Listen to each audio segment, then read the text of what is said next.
Years ago, Rockstar Games released the highly anticipated Grand Theft Auto 5 on 7th generation consoles. It was later upgraded for the following generations and PC over about the next 9 years. The same year saw 9th generation benefits. GTA 6 was officially announced to be in full development. This came after the blockbuster release of Red Dead Redemption 2, which enforced why the magnitude of hype around the next GTA was so grand to begin with. However, the obsessive nature around the game has definitely been a sight to behold. Yes, exactly. All right, well guys, okay, thank you very much. Thank you very much, guys. Really disappointed. They're disappointed. That's just so disappointing. This is such a special night for so many developers. It's really disappointing to see someone act that way. But we're going to move right on with the show. And I'd even say that's an understatement. Don't watch the next GTA 6 trailer. A video by William B. Campbell provides a well-structured thesis on how the GTA 6 community is handling their anticipation of this massive game. He talks about the dynamic of the brain's association with long-form and short-form entertainment and how the perception of the art changes based on how it's engaged. When you devote so much time and energy to squeezing every bit of information out of something before you actually get to experience it firsthand, you're limiting the amount of enjoyment you otherwise would have had by experiencing it fresh for the first time. Sense of wonder and discovery that people often revere about open world games, especially at the scale and detail that Rockstar deliver them, is something that is totally lost upon the player when they are extracting every bit of information they can get before they've actually touched the game themselves. Because then, by the time they actually get their hands on the game, it feels that in some fashion or another, they've already experienced it. I think back to the original September 2022 leaks, and it's funny because this was the first time that we'd seen the game in any official capacity. It wasn't gorgeous, polished footage from Rockstar Games or an unedited gameplay reveal showcase, but it was the game. It was GTA 6. It was the thing that people have been conjuring in their heads for however long they have been, up until the point the game was officially announced earlier in the same year and leaked 9 months later. And although the leaks was a huge data breach for Rockstar, presumably pretty expensive to clean up, and a disappointment from the developer's point of view, granted that was our first official sighting of the game, it was pretty good for their PR, and for us, we actually had something to talk about. And when I say this was good for their PR, what I need you to understand is that during a period of total silence on the game, when there was no officially confirmed details, it would randomly go trending on Twitter and be the talk of the town just out of complete nowhere. Not following any quotes or interviews with developers, any releases of updates on their social media, any trailers, screenshots, anything. It would just go trending. Now, this did happen prior to the 2022 leaks after what is widely known as the Project Americas leak, but the anticipation for the game kicked into full gear after the announcement of it being in full development, because we knew by that point we were past the era of baseless speculation. Insiders said this, reporters said that, leaks, rumors, clickbait, all sorts of stuff. We were eventually going to start getting some information about GTA 6. But little did we know, had it not been for the September 2022 leaks, it would have been a year and 10 months before we first seen the game in all its glory. So of course people were getting a little impatient after already having waited a few years just to see the game, just to get a small tease on the way to trailer 1. But a reasonable amount of anticipation and excitement was going to get out of hand in a matter of time. And that's where the original September leaks come into play. On one such unsuspecting day, a notorious hacker whose group was linked to data breaching the likes of Microsoft, Samsung, Uber, and Nvidia grabbed a hold of an Amazon Fire Stick in a hotel and infiltrated the Slack DMs of a Rockstar employee through phishing.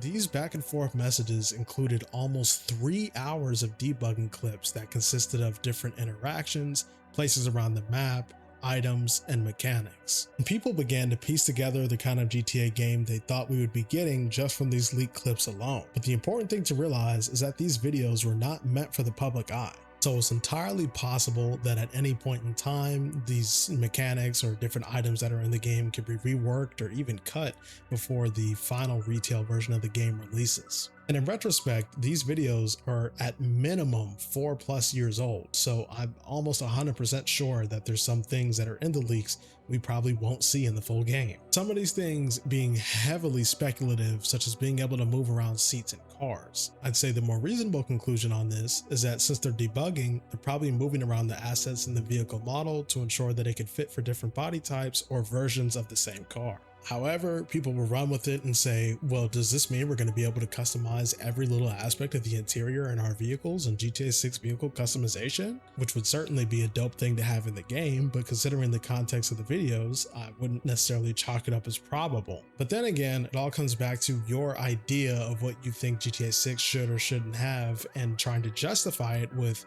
well, they spent however much money they spent on the game. It's rumored that it's about 1 to 2 billion, and it's been 13 years since the release of GTA 5, so they got to add everything in this game to make up for the gap. And when we continue to take a look at the, for a lack of a better term, delusions of the community, it becomes a running theme because people have genuinely been waiting a pretty long time, and it is a pretty expensive budget. It's shaping up to be the most expensive anything ever produced in entertainment media. And if the most expensive anything ever produced in entertainment is more than your favorite movie, TV show, book, or other video game franchise, then of course you're going to be holding this thing to a much different standard than you would anything else. This seemingly holds true for people who are not even necessarily fans of the franchise that are also anticipating GTA 6, because it's the idea of what the game could be and not necessarily what you're realistically expecting it to be when it releases later this fall. And this is a difficult stance to maintain because ultimately fans of the series can also have expectations for the game that are basically impossible to measure up to. But I suppose what I'm getting at is this idea that GTA 6 is going to solve world hunger,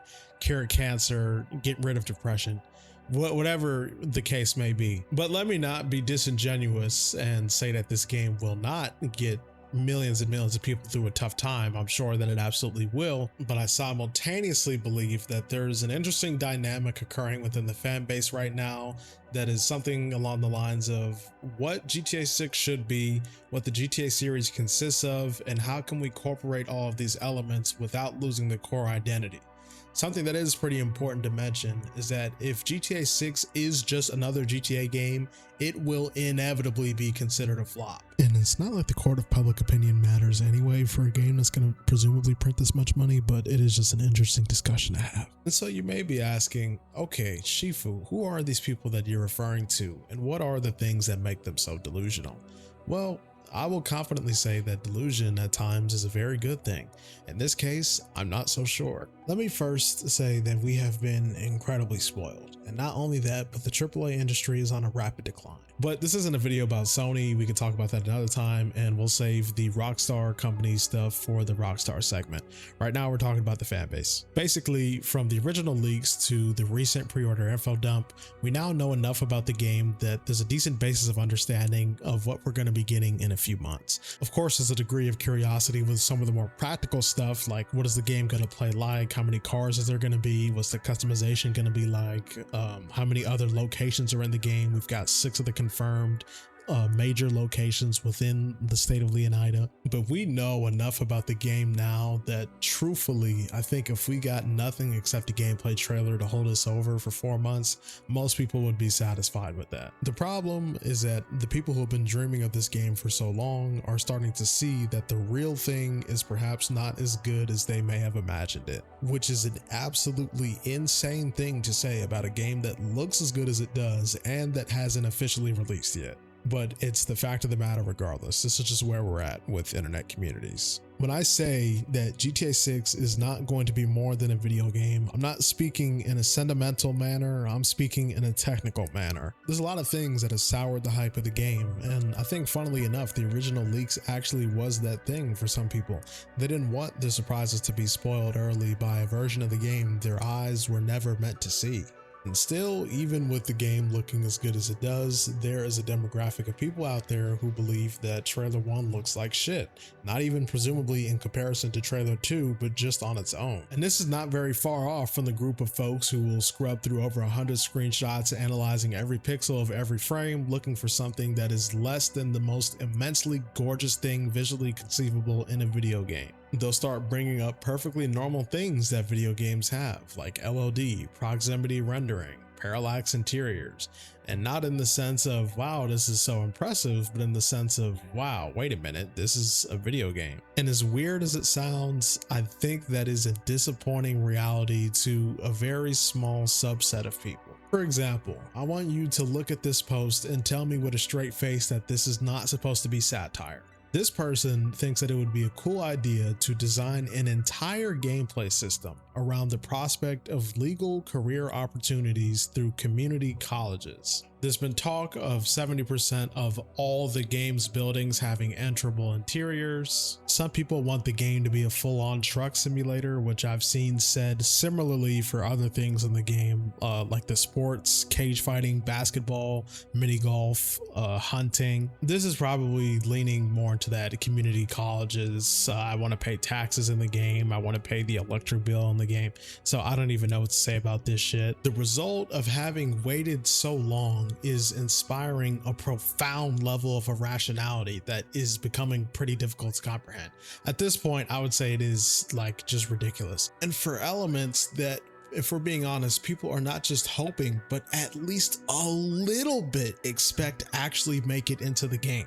But should we really be surprised? I mean, we're talking about the same game where the anticipation of it is driving people to storm on stage during presentations, begging for official details. Some guys set up acoustics outside the Rockstar North office to measure decibels and also keep track of the amount of people in the area, with the potential to also measure oxygen levels, with the idea that recording a high amount of activity would suggest that a trailer 3 is probably coming soon. They take release dates of games, rock albums, and decals on cars and attribute it to being these sophisticatedly placed details that triangulate when the next information will be shared about the game. They do it with lunar moon cycles, paintings, that one shirt that released in GTA Online, which actually did end up having the real trailer 1 date on it, funny enough. License plates. I remember that one post a little while ago where somebody counted the individual colors of every single scene in trailer 1. They're quitting drugs for the game, and that's actually a pretty good thing. That's not delusional. They're sweeping all over the internet for different movies, TV shows, and IMDb profiles to try and make sense of who's playing who in the cast. Although I will say this is probably one of the most tame things that the community has done, especially considering that the current consensus rumored actress for Lucia kind of soft confirmed it during an interview.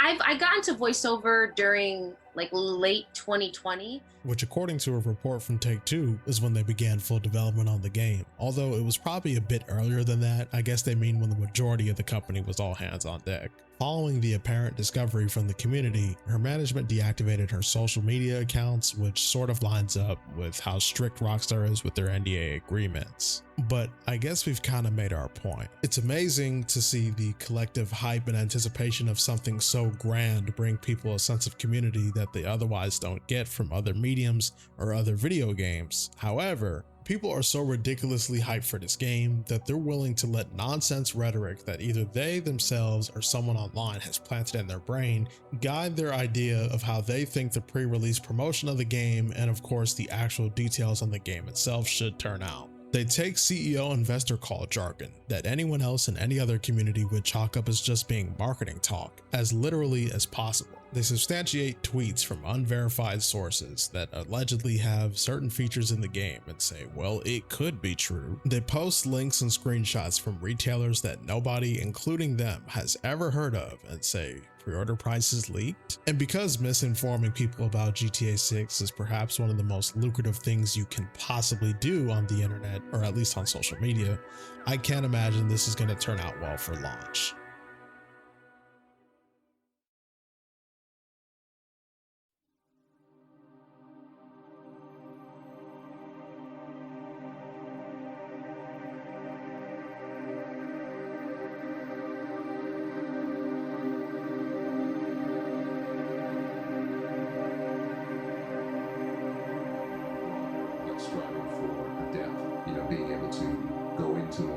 environments, and when you go into those environments, be able to pick up and interact with things, and be able to interact with people and interact with animals and interact with the world in a way that we haven't been able to do before. If you're trying to create a world that you believe in, a character that you believe in, you have to have that connection. And so we're always trying to push, I think, with every game to go deeper with that, with that sort of idea.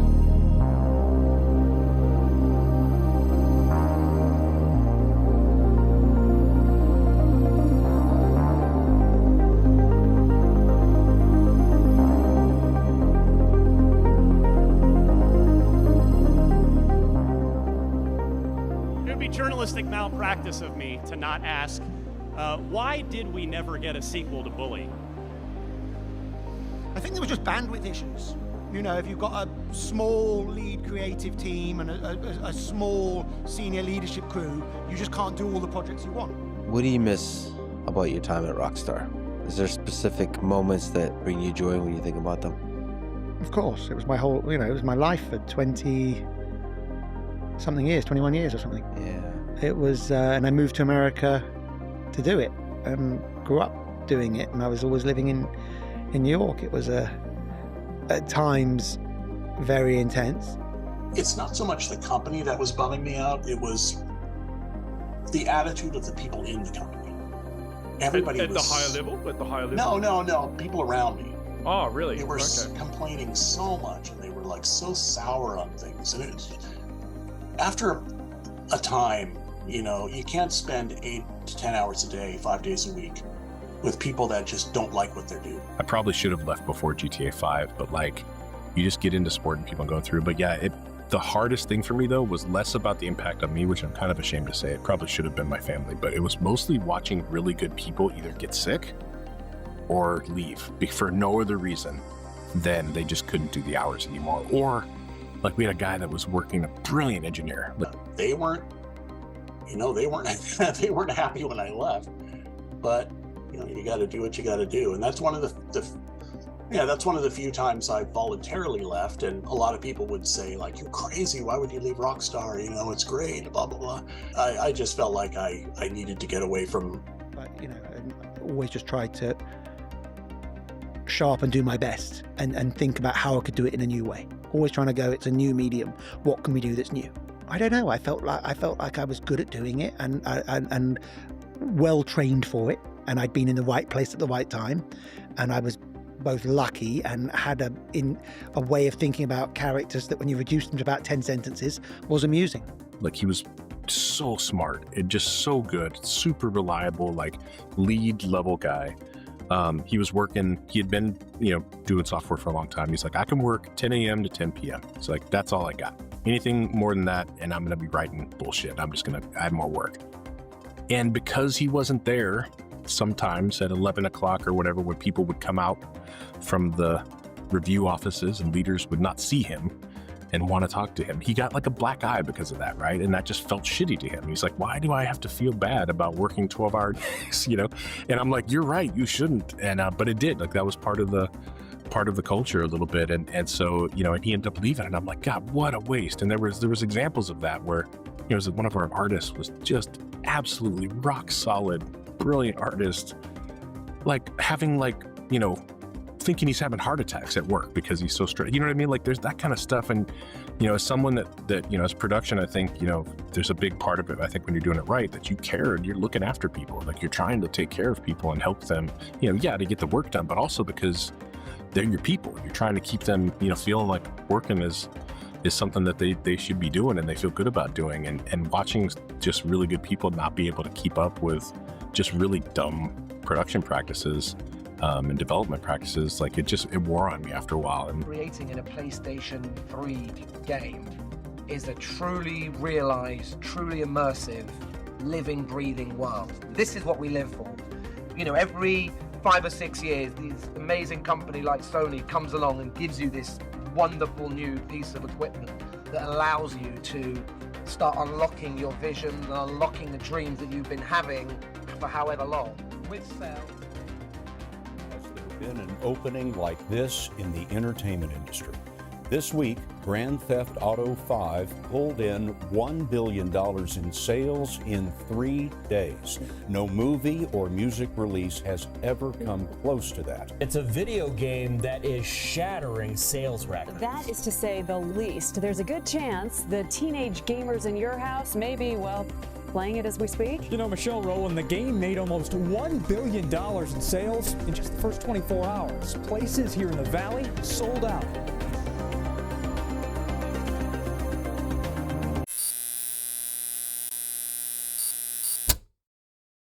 As we close out this video, I find it kind of interesting that there's two ways we could start this segment. One is, everybody knows Rockstar Games. What is there to say about this company that hasn't been said already? And the other is, well, perhaps there's too much. It's always a bit of an uncomfortable discussion to have when you look at something that brings you joy or comfort through a critical lens. I mean, some of the things that come to mind, smartphones, name brand clothing. These are things that are typically made in woefully unfair, sometimes gruesome, and even fatal working conditions. And if we're being completely honest, this reality of how expensive products are made is not enough of a deterrent for us to not invest in flagship mobile devices or name brand clothing. It's just one of those things that we acknowledge and kind of move on with our days about. And as the saying goes, nobody wants to see how the sausage is made. And I think in a similar way, the gaming industry kind of parallels with that sort of thinking. We're in this culture now where, folks go online to get their daily fix of rage bait and dumb fuckery from grifting and commentary slop, which influences the way that they think about the media that they consume. Of course, everything that they consume does. It's just that depending on what it is, whether it be, dev breakdown analyses, I talked about this in a previous video, or some informative pieces where people are talking about how the industry works from the inside out, it is vastly different from people who are lying for subscriptions. They're lying because they know it's a lot easier to get people to click on the video by saying bullshit instead of having real dialogue. And I think in the midst of this anti-opinion wave where you instantly invalidate your stance by using one of the buzz terms, woke, dead, slop, or pick Twitter's flavor of the week term out of a hat, people have kind of stopped acknowledging that there's real lives behind the things that they're consuming. And in fact, you could probably even go as far to say that it's probably always been the case. Obviously, this is excluding the idolatry that is bred from mega releases like your GTA 5s, Skyrims, Elden Rings, Ocarina of Times. And when we forget that, it's no wonder that people will go to shoot down teaser trailers for games that they allegedly don't like the look of, or when they're preying on the downfall of games because they see a Steam chart and it ignites some primal thinking in their nerves that makes them think they're high and mighty for playing Call of Duty and 2K and not a peasant for enjoying games with 10 to 15K players on Steam. But Rockstar Games has become so big now that it's become increasingly harder for people to see them as a collective and not as a company. And like any company, especially as we've seen over the past 7 to 8 years, things just change. Things are never going to stay the same regardless of how good or bad they are. You talk about companies like Bethesda being on top of the world over a decade ago, and Bungie being on top of the world in the early 2000s with the Halo series. And now you're seeing people have doubts because it's been 15 years since Skyrim's launch and 11 years since Fallout 4's launch. And they're just now coming out and saying that they've entered pre-development on Fallout 5 and Elder Scrolls 6 is still ongoing full development. And then, of course, a company like Bungie, we're not entirely sure what the sphere of Marathon is looking like right now, but it certainly is not as good as, Destiny was in the early 2010s. Going into Destiny 2, and obviously not the run that they had with Halo in the early 2000s. And knowing how massive Rockstar Games is, the many studios that they have in their conglomerate, and how high the expectations are getting and how high the budgets are getting, I frankly think it would be absolutely foolish to assume that they could not have a similar fate. To assume that they would never divert to a route that they don't typically go down or a cadence that they're not typically delivering at, which, funny enough, the current Rockstar Games that we're witnessing right now is a product of just that. The shelf life of GTA 5 has lived in the shadow of GTA Online and the modded clients on PC supporting the roleplay experiences for the past 13 years, not the single player experience, which we know now was actually supposed to get DLCs. And of course, we're kind of playing cats in hindsight here because GTA 4 sold significantly less copies than GTA 5. But the people loved episodes from Liberty City. And in 2013, this is not before the age of microtransactions or paid content in your premium priced game, but I'm assuming it was certainly a lot more plausible to theorize about what DLCs would be coming to GTA 5, knowing that it was something they delivered with 4, than to theorize about the cars or the jets or businesses that would be added to GTA Online, because that was something that it was a trailer that they released showing what the potential of a GTA MMO-esque style experience was going to look like. But even Rockstar didn't anticipate that it was going to blow up as much as it did. And when it blew up, the rest is history. And it's really interesting to think about because, in the LA Comic-Con clip with Ryan McCaffrey and Dan Houser, he's answering the question about, why didn't we get a sequel to Bully? And he's saying something along the lines of they didn't have the facilities for it or the bandwidth. So you have all these big ideas that can't be supported with either the amount of personnel or budget to, fully realize them. And now Rockstar Games is bigger than I guess anybody really could have imagined at the time. But as a result, we're just going to be rotating through GTA live service content, GTA single player, and Red Dead single player for who knows, maybe the next 20, 30 years. So this is already different from the cadence that they had 15 and 20 years ago, where they were either, in the case of Max Payne 3, continuing the IP from a different company, or they were creating a new IP. LA Noire had offloaded resources to Team Bondi. Manhunt was a new IP. They essentially made a tech engine demo with the table tennis game. Red Dead Redemption itself is a sub-franchise of the Red Dead series. And it's safe to say, right, that with the amount of influence they have in the industry, with hundreds upon millions of copies sold across franchises and the trust that they've established with both players and their parent company, they could basically do whatever they want. But as a corporation, and who knows, maybe I just don't know what the hell I'm talking about. And I'm sure in a lot of cases I don't. But it seems like they plausibly cannot continue at this cadence. The budgets are getting astronomically high. The expectations are getting astronomically high. Knowing the standard that they've set with Red Dead 2 and the standard that they are presumably going to meet with GTA 6, it seems like they've primed players to expect nothing less than genre-defining, technology-bending games every single outing. And that if they happen to divert from that or deliver anything less than that, then it may please enough people that unfortunately it's not profitable enough to consider. Maybe they actually do decide to revive the Agent project, or they decide to make Bully 2 and it just doesn't print as much money as GTA 6. I'm sure at this point they've already decided that developing single player DLCs is not going to print as much money as online content and shark cards. And going back to the budgets and expectations thing, I mean, just think about it. Like, some developers spend 13 years as their entire career, let alone creating one game. From pre-production to full development to gone gold and shipped, technically GTA 6 has been in development for that long. And the game hasn't even shipped yet. It's probably not going to get delayed again, but if it does, then you can tack on another year. And then on top of that, behind the curtains, you're not even talking about video game stuff. You're talking about what Rockstar has been known for a very long time, which is horrendous management and lots of controversy. Some of the ones that come to mind are San Andreas Hot Coffee, a longtime producer being in the Epstein files for apparently having inappropriate affairs with one of the survivors, which you all now know him as the guy that made Mind's Eye. The culture of severely crunched developers, from 100-hour work weeks during the development of Red Dead 2 to even 120-hour work weeks during the development of Bully. The company being described as a boys club during its early days, which I can just imagine what that means. The departure of key players in the company, ironically, the restructuring of the company as well. This led people to believe that the quality of the games would turn out worse. Key figures, I understand, those are the people who were in very important positions behind a lot of the things that people loved over the past 20 years.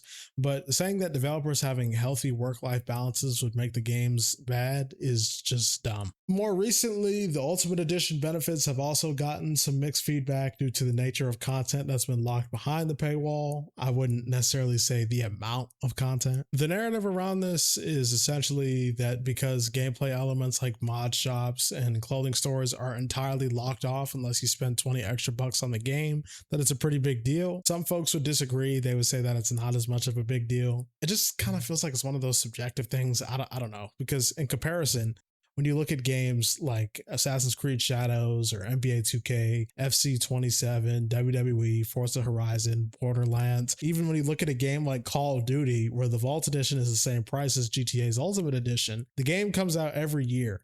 So you're paying for it with the understanding that it'll only be supported for a few seasons. In fact, as you're watching this video right now, COD 2027 at this stage is probably deep into its development cycle. And among the games I just mentioned, you'd have a tough time arguing that any of them, bar maybe Forza or AC Shadows, would give you the shelf life of a premium single player Rockstar title. And that's without pop-ups every time you boot up the game, or an entire microtransaction store on its own with boosts and Gatorade bonuses and skill caps. But I'm basically saying all this to say that their influence is so vast that it is almost certainly a detriment. Obviously, people are going to buy the game. That's not what I'm talking about. What I'm talking about is that this company cannot do anything. They can barely move their elbow without it being on someone's radar. Remember what we were talking about earlier with the acoustics being set up? Well, I mean, apparently some guy has a tracker where he could see the amount of pizza deliveries that are going to Rockstar North HQ. This is a real thing that somebody somewhere is monitoring. This level of very heavy anticipation and obsessing over something is at some point sure to lead to a massive disappointment. Maybe not for everybody, but I think for enough people that is going to make a lot of noise. And considering just how insane the expectations are becoming, I think the bubble has to burst at some point. I'm not saying that the company is going to go bankrupt. I'm not saying that the company is going to fail or anything like that. I'm saying that at some point, if the company starts to scale back a bit, or if they start developing things within a smaller scope because, you know, people have lives outside of the studio, people want to go home to their families. In fact, in that video that I was referencing earlier, the Kiwi Talks developer interviews, the other two people that he was interviewing had said that they didn't even have any Rockstar related reason why they left. They just wanted to be home with their families, or they were just tired of sitting behind a desk for so many years. The fact that we could be looking at an entirely different Rockstar in the next 10 to 20 years is a very interesting thought to entertain, because we don't know what that means for better or for worse. And I think it's very fun and very important to discuss and speculate about, because ultimately, I mean, a lot of the faces that made the company what it is, that made the experiences that people love so much over the past 20 years, bar Aaron Garbett, Rob Nelson, Sam Hauser. And Sam Hauser, you know, he's getting a little old. At some point, he's going to move on too. We're talking about the guy who's the co-founder of the company. Who knows what the future of Rockstar Games holds? All we can really hope is that it holds something great for us players, and that the ambitions of the teams at Rockstar does not end up swallowing them in due time. And I think that's probably my biggest concern with Rockstar Games. Thank you for watching. I'd love to know your thoughts in the comment section below, and I'll see you next time.